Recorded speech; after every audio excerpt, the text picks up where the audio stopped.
suatu ketika gue keluar rumah dan lupa pakai Apple Watch. Di situ gue baru sadar ternyata punya Apple Watch itu sesuatu banget.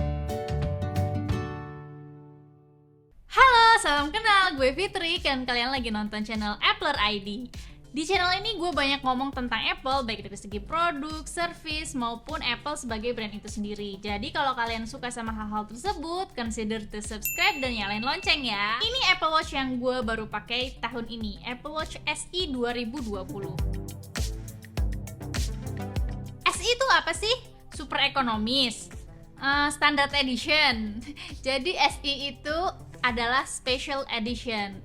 Bukan pakai telur, bukan pakai Wisman spesialnya. Soalnya spesialnya itu karena fiturnya itu nggak kalah sama yang biasa, tapi harganya jauh lebih murah. Kayak Apple Watch SE yang gue pakai ini, dia tuh mirip banget sama Apple Watch yang series 6. Bedanya itu kalau nggak salah cuma di always on display, sensor elektrokardiograf atau ECG, terus sama sensor SpO2 atau blood oxygen.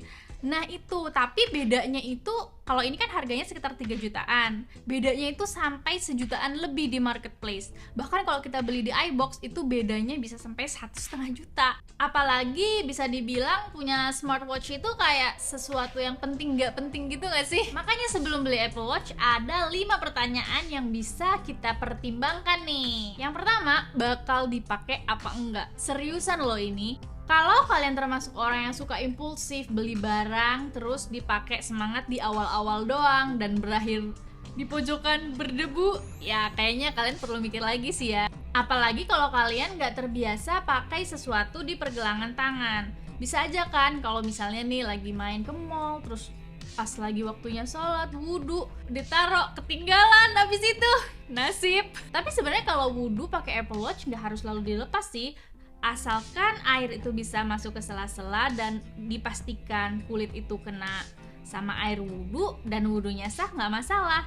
Kenapa? Karena Apple Watch itu udah water resistant sampai 50 meter kalau yang SE edition ini ya. Terus lanjut ke pertanyaan yang kedua, apakah Apple Watch ini bisa mengubah hidup kalian? Beneran loh, ada berbagai aspek yang kita bisa tingkatkan di hidup kita dengan memakai Apple Watch.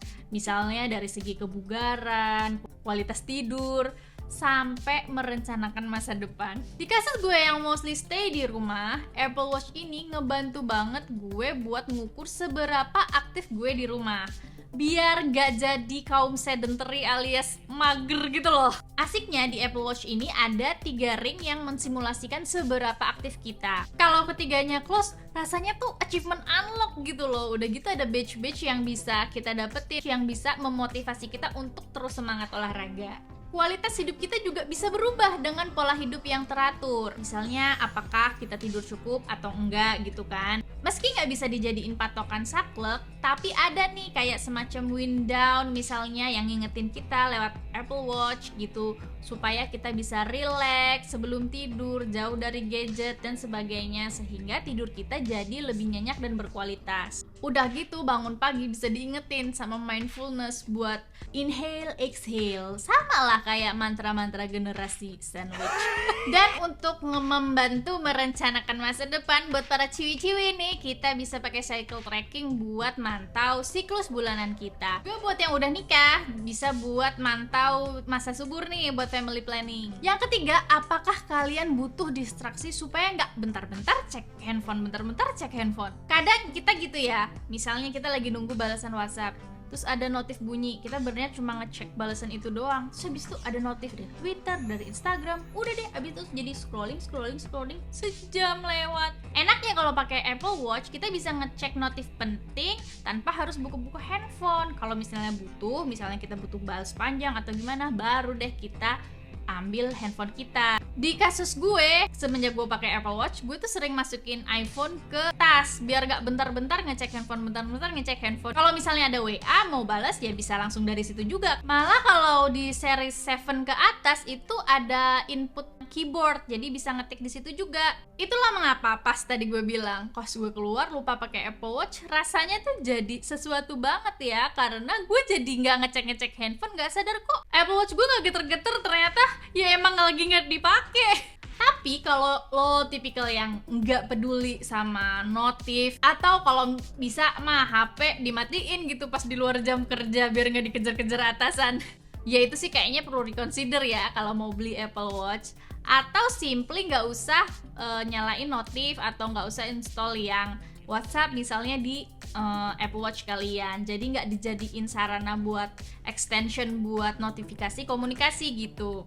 Pertanyaan keempat, apakah kalian punya iPhone? Iya, ini serius. Apakah kalian punya iPhone atau tidak? Karena untuk setup Apple Watch pertama kali kalian butuh iPhone. Bisa sih kalau misalnya habis di setup terus ya pakai aja standalone sebagai jam tangan sendiri, nggak disinkronize ke iPhone gitu misalnya. Soalnya kayak Apple Watch SE ini dia bisa juga buat dipakai kayak lansia, anak-anak yang nggak perlu attach sama iPhone pribadi.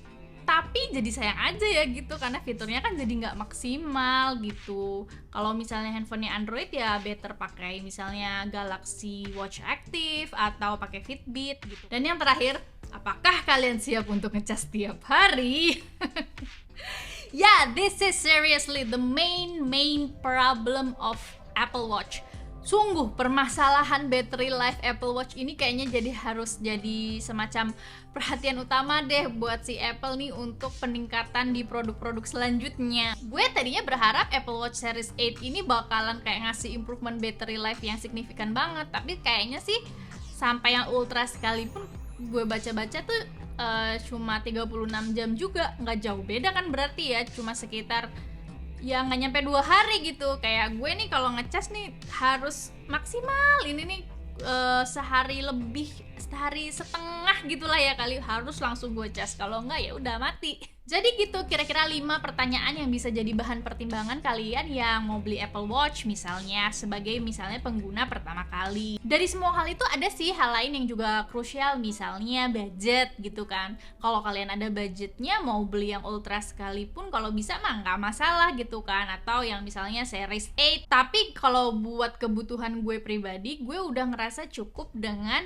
Apple Watch SE yang 2020 ini dan belum ada keinginan untuk upgrade gitu. Tapi kalau misalnya kalian butuh sensor kayak ECG, always on display, terus SPO2 ya, better ambil yang lebih baik sih. Atau misalnya buat orang tua gitu yang memang butuh kayak gitu kan. Meski ini bukan rekam medis ya, ini cuma kayak alat pembantu aja, nggak bisa dijadikan kayak patokan saklek gitu. Nah, jadi gitu aja. Semoga apa yang gue sampaikan ini bisa bermanfaat buat kalian yang lagi menimbang-nimbang, lagi galau mau beli Apple Watch. Atau mungkin malah yang tadi nggak pengen beli jadi pengen beli.